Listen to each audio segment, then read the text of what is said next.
பிரியமானவனே,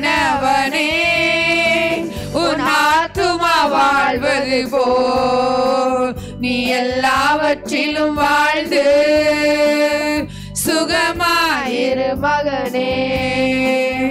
பிரியமானவளே, உன் ஆத்துமா வாழ்வது போல் நீ எல்லாவற்றிலும் வாழ்ந்து சுகமாயிரு மகனே, சுகமாயிரு மகளே. வாழ்க்கை என்பது போராட்டமே, நல்லதொரு போராட்டமே. வாழ்க்கை என்பது போராட்டமே, நல்லதொரு போராட்டமே. ஆவிதரும் பட்டயத்த, ஆவிதரும் பட்டயத்த எடுத்து போராடி வெற்றி பெறு, நீ எடுத்து போராடி வெற்றி பெறு. பிரியமானவளே, உன் ஆத்துமா வாழ்வது போல் நீ எல்லாவற்றிலும் வாழ்ந்து சுகமாயிரு மகனே. ஹல்லேலூயா, ஹல்லேலூயா, ஹல்லேலூயா, ஹல்லேலூயா, ஹல்லேலூயா, ஹல்லேலூயா. இந்த நாளிலும் அவரை துதிக்கும்படியாக வந்திருக்கின்ற நாம் தேவன் விரும்புகிற பிரகாரம் துதிக்க ஆயத்தமா இருக்கின்றோமா? இல்லை நம்ம பாரம் சுமந்து கொண்டு அப்பா இன்றைக்கு எப்படியோ ஓடி வந்துட்டேன்னு சொல்லிட்டு அப்படியே வந்து பாரத்தோடு உட்கார்ந்துட்டு இருக்கீங்களா? தேவனை உயர்த்தும்படியாக, தேவனை மகிமைப்படுத்தும்படியாக வந்திருக்கின்ற நாம் அவருடைய வசனத்தின் வார்த்தைகளை, இந்த வேத எழுத்துக்களை நாம் நம்முடைய நாவிலே உச்சரிக்கும் பொழுது நமக்குள்ளே விடுதலை உண்டாக வேண்டும். ஏனென்று சொன்னால் அவருடைய வார்த்தையில வல்லமை இருக்கின்றது, அவருடைய வார்த்தையிலே ஜீவன் இருக்கின்றது. அந்த ஜீவனுள்ள வார்த்தையைத்தான் நாம் இந்த வேளையில உயர்த்துகின்றோம். ஷபரபரபரபரபரபரபா, அல்லேலூயா. என் ஆத்துமாவே கர்த்தரை துதி என்று சொன்ன சங்கீதக்காரனை போல இந்த வேளையிலே ஆமென், ஆமென். 138ஆம் சங்கீதம் 2ஆம் வசனத்திலே இவ்விதமாக கூறப்பட்டுள்ளது, உமது சகல பிரஸ்தாபத்தை பார்க்கிலும் உமது வார்த்தையை நீர் மகிமைப்படுத்தி இருக்கிறீர். அப்போ அவருடைய வார்த்தையை இன்னைக்கு அவர் என்ன பண்ணியிருக்கிறார்? மகிமைப்படுத்தி இருக்கிறார். அதுதான் நம்முடைய கரங்களில் இருக்கின்ற இந்த பரிசுத்த வேதாகமம். இது வேத வார்த்தை என்று நாம் சொல்லுகின்றோமே, இது தேவனுடைய வார்த்தை. இந்த வார்த்தை அவர் மகிமைப்படுத்தி இருக்கின்றார். இந்த தேவனுடைய வார்த்தைகள் நம்முடைய வாழ்க்கையிலே நாம் கடைபிடிப்போம். ஆனால் நமக்குள்ளாக இருக்கிற எல்லா துக்கங்களும், எல்லா துயரங்களும் நீங்கிவிடும். அதை ஒரு நாளும் மறந்துவிட வேண்டாம். அந்த வேதாகமம் இன்றைக்கு எங்கே இடம் பெற்றிருக்கிறது உங்கள் வாழ்க்கையில்? உங்க வீட்டு ஷோகேஸ்ல நீங்க விதவிதமா பைபிள் வச்சிருக்கலாம், இல்ல விலை உயர்ந்த பைபிளை வாங்கி நீங்க உங்க வீட்டுல வச்சிருக்கலாம். அதனால ஆசீர்வாதம் வந்துரும் நீங்க சொல்லலங்க. அவருடைய வேதம் உங்கள் இருதயத்தில் இருக்க வேண்டும். தேவனிடம் ஐக்கட்டி சேரும்படியாய் இன்றைக்கு இந்த நாளில் உங்களுக்கு ஆலோசனை சொல்லப்படுகிறது. அருமையான சங்கீதக்காரனாகிய தாவீது இவ்விதமாக ஒரு வசனத்தை சொல்லி இருக்கிறார்.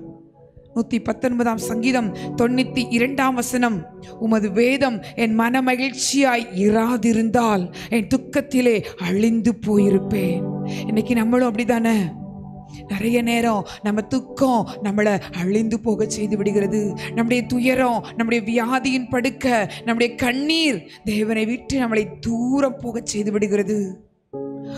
அமிழ்ந்து போகக்கூடிய, அழிந்து போகக்கூடிய நிலைமைக்கு நம்மளை தள்ளி விடுகின்றது. கொஞ்சம் ஆராய்ந்து பாருங்க. இந்த வேதம் உங்களுக்குள்ளே இருக்குமானால் இந்த மன மகிழ்ச்சி உங்களுக்குள்ளே வந்துவிடும்.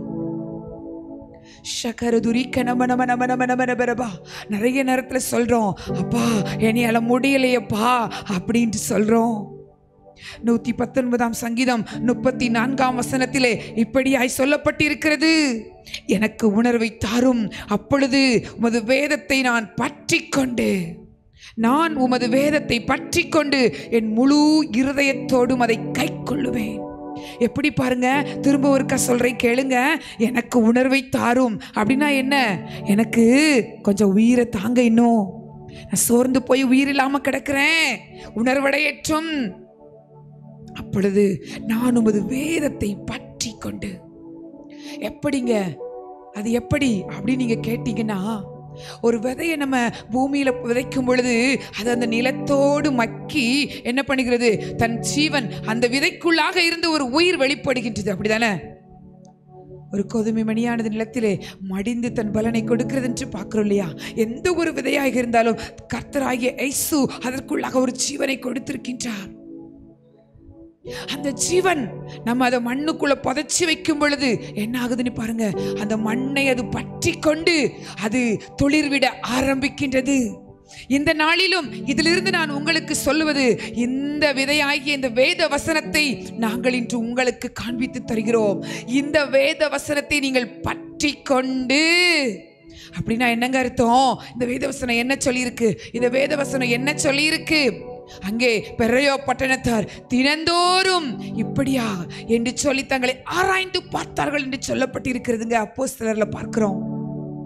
நாம் இன்று இந்த வேத வசனத்தை பற்றி கொண்டு, அடுத்தபடியாக பாருங்க, என் முழு இருதயத்தோடும் அதை கை கொள்ளுவேன். முதல்ல தேவனுடைய வசனங்களுக்கு கீழ்ப்படுகிறதுக்கு முழு இருதயம் வேணுங்க. இல்ல நான் இதையும் செய்வேன் அதையும் செய்வேன், ஊழியக்காரர் சொல்லிட்டாரு அதனால நான் இதையும் செய்வேன், இல்ல, ஆசீர்வாதமே கிடையாது. ஆண்டவருக்கு தெரியும் உங்க இருதயம். நீங்க என்ன சொன்னீங்க உங்க இருதயத்துல சொன்னா கூட உங்களை உருவாக்கின கர்த்தருக்கு அது தெரியும். கட்டளைக்கு கீழ்ப்படுகிறீங்க அப்படின்னு சொன்னா முழுமையா கீழ்ப்படிச்சிருங்க. தேவையில்லாம உங்க ஆசீர்வாதத்துக்கு நீங்களே தடையா இருந்துராதீங்க. உங்களுக்கு ஆராதனையில நீங்க கலந்து கொள்ளும் பொழுது சொல்லப்படுகின்ற கட்டளைகளுக்கு, சொல்லப்படுகின்ற வாக்குத்தத்தங்களுக்கு நீங்கள் பத்திரமாய் மாற வேண்டுமானால், பத்திரவான்களாய் மாற வேண்டுமானால் முழு இருதயத்தோடும் கீழ்ப்படிந்து அதை கை கொள்ளுவேன் என்று சொல்லி இன்றைக்கு தேவனிடத்துல சொல்லுங்க. முதலாவது சொன்னேன், உணர்வுள்ள இருதயத்தை கேளுங்க. அடுத்து பாருங்க, அந்த வேதத்தை பற்றி கொண்டு, அப்படின்னா அதை ஸ்ட்ராங்கா பிடிச்சுக்கிடுங்க.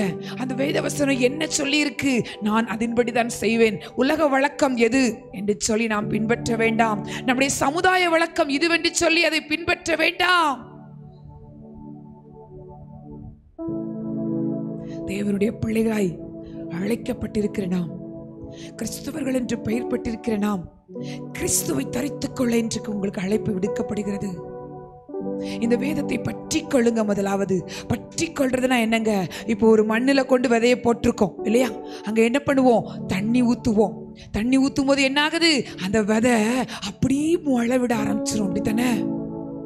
முளை விட்டுட்டு அந்த விதை என்ன பண்ணும், அப்படியே கொஞ்சம் கொஞ்சம் கொஞ்சமா வளர்ந்து அப்படியே அந்த தண்டு பகுதி, அதனுடைய இலை பகுதி, அதனுடைய மொட்டு, இப்படி சொல்லி பூ அப்படின்னு சொல்லி ஒண்ணுனா வந்துட்டே இருக்கும் தானே. நம்ம என்ன பண்ணுவோம், அப்போ போய் நமக்கு தேவன் நிறைய ஞானம் கொடுத்துருக்கிறார் அப்படித்தானே, அதுக்கு அப்படி பண்ண மாதிரி பிடிச்சு தண்ணி ஊத்தி விடுவோம். நிறைய தண்ணி ஊத்துறா சீக்கிரம் பலன் கொடுத்துருன்னு நமக்கு நல்லா தெரியும். அடுத்து என்ன பண்ணுவோம், கொஞ்சம் பள்ளத்தை தோண்டிக்கிட்டு அதுக்கு என்ன பண்ணுவோம், உரங்களை நாம் விட்டு வைப்போம். உரம் போட்டுட்டா என்ன ஆகும் நமக்கு தெரியும். அது ஒரு பூச்செடியா இருக்குமானால் அழகான ரோஸாக மலர்ந்து விடும். இல்ல ஒரு பழத்தை கொடுக்கிற செடியாக இருக்குமானால் அது அழகாக பூத்து காய்த்து கனியாக அது மாறிவிடும். நமக்கு நல்லா தெரியுங்க. அப்போ நான் இன்னைக்கு உங்களுக்கு காண்பித்தருகிறது, நான் உங்களுடைய ஆவிக்குரிய வாழ்க்கையை குறித்து சொல்லித் தருகின்றேன். இந்த வேதமாகிய இந்த விதை, இந்த வசனமாகிய இந்த விதை உங்களுக்குள்ளே முளைத்து வளர்ந்து முளை கிளம்பி ஷபரபரபரபரபரபா கனி கொடுக்கிற வாழ்க்கைக்கு நீங்க வர வேண்டுமானால் இந்த வேத வசனத்தை நீங்க பற்றி கொள்ளணுங்க. எப்படி நம்ம தண்ணியை ஊத்துனோனே எப்படி அந்த மண்ணு உறிஞ்சி வச்சுக்கிடும், அப்படித்தானே? மேல தண்ணி நிக்கிற மாதிரியே தெரியாது, அந்த மண்ணு மட்டும் ஈரமா இருக்க மாதிரி தெரியும். அது மாதிரிதான் தேவ சமூகத்துல வந்திருக்கிற நாம் இந்த வேத வசனத்தை பற்றி பிடிக்கணுங்க, பற்றி பிடிக்கணுங்க. உணர்வுள்ள இருதயத்தை கேளுங்க. அத முழு இருதயத்தோடும் கீழ்ப்படுவேன் நீங்க ஆண்டவர்கிட்ட சொல்லி பாருங்க.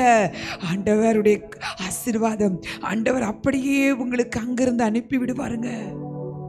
அதை அடுத்து கை கொள்ள ஆரம்பிச்சிருங்க.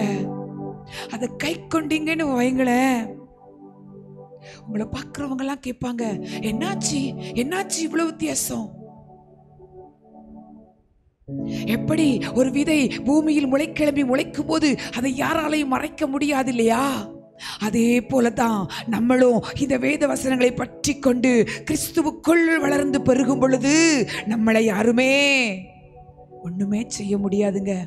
ஒரு செடி வேர் பற்ற ஆரம்பிச்சிட்டுன்னு வைங்களேன், நீங்க மேல அந்த இலையவோ அதனுடைய நுனியவோ நொடிச்சு போட்டாலும் அது திரும்ப 2 பக்கமா முளைச்சிட்டு வந்துடும். அப்படித்தானே? அது வளர்ந்து வர்ற ஒரு கொப்பை நீங்க நொடிச்சு போட்டீங்கன்னா அது 2 3 கிளையாது, அதிகமாக பெருகிவிடும்.